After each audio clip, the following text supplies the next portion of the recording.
I'm very excited because in this How Do I video I will show how to use the reporting data setup tool in Microsoft Dynamics NAV.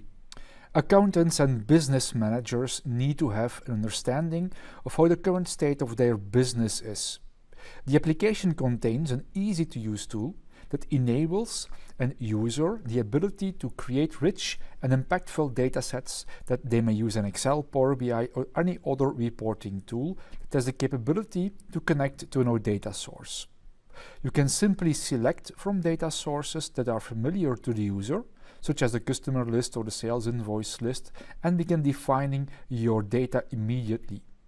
Available data sources includes list pages and queries.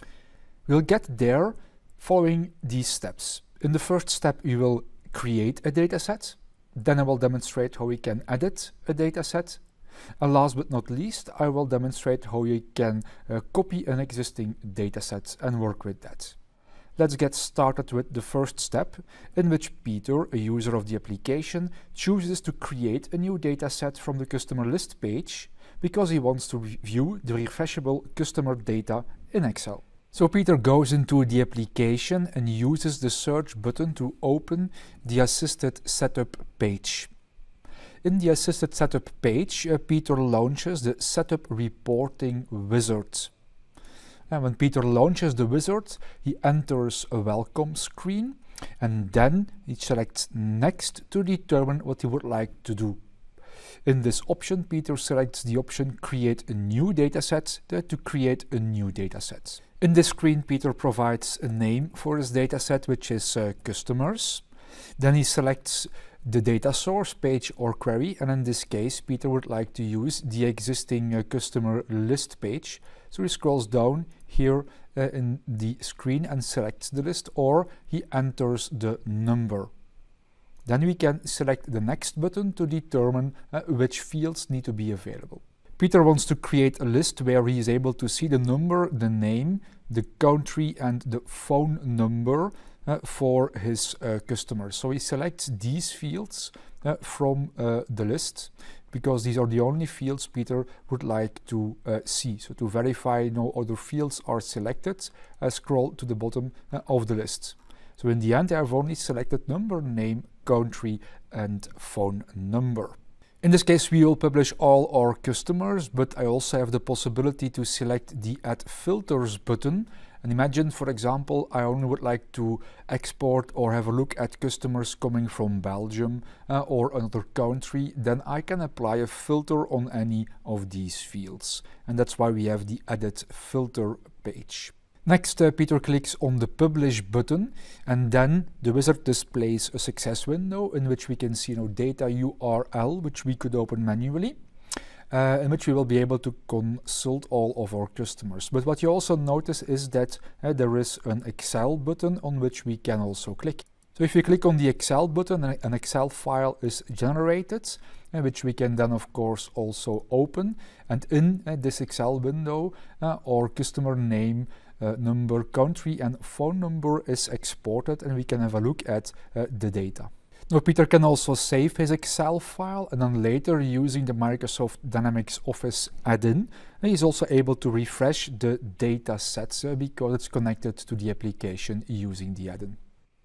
In this second step, edit a dataset, Peter chooses to edit an existing dataset that was created in order to make a simple change because he has viewed his customer data in Excel and would like to make an update to the dataset. So Peter goes back into the application where he launches the setup reporting wizard again. And in the window, he selects the option edit an existing dataset. Then selects next. And the next thing to do is to select the dataset which you would like to edit. So we select the customer list again.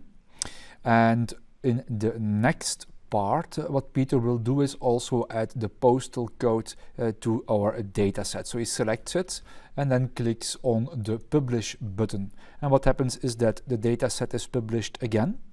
And if I click on the Excel button, it will reopen in a Microsoft Excel. And what we notice in Microsoft Excel is that we now also have the postcode available here in the Excel file, which I can now also save and open again later and refresh. In this third step, Peter chooses to create a new dataset based on a copy of an existing dataset. So the data is similar than something he already created, but now he would like to have some extra fields and a different filter applied. So Peter goes back to the application and relaunches the Setup Reporting wizard. And in this wizard, he selects the option to create a copy of an existing dataset. In the next window, he can select the dataset that he would like to publish, for example, this customers. Then he can give it a new name, for example, Customer Sales LCY. And in the next window, what Peter will be able to do is to make some modifications. So in this dataset, Peter would like to add an extra field, which is the sales field coming from our dataset. And Peter also would like to add a filter on the sales LCY field. For example, it should be bigger than 10,000. He clicks on the OK button, and the dataset in this case will now be generated. Peter clicks on the Publish button, and next he can also open the dataset in Excel, where it will be populated with the data, the columns, the fields Peter has selected, and of course also the filter. Now you notice in the Excel file there is no data available, probably because the filter is too strict. So from within the Excel file I can also have a look here at the filter on Sales LCY. I can clear the filter, click on the Done button and refresh the data sets, and now I have everything in here. And if I want to, I can also add a filter again, for example on any of the fields of the data set. I select the Add a Filter field, I select the Sales LCY.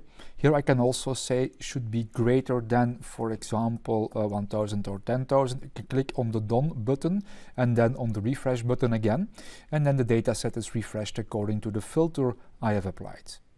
Let's summarize our steps. In the first step we created a new dataset. In step 2 I demonstrated how to edit an existing dataset, and in step 3 we copied an existing dataset, added a filter in the wizard but also in the Excel file.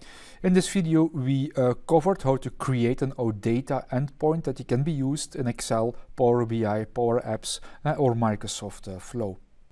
To learn more, please visit the following resources. Thanks for following this short video to explain how to use the Reporting Data Setup tool in Microsoft Dynamics NAV. This video in the How Do I series for Microsoft Dynamics NAV is brought to you by Microsoft and Platan. See you in the next one.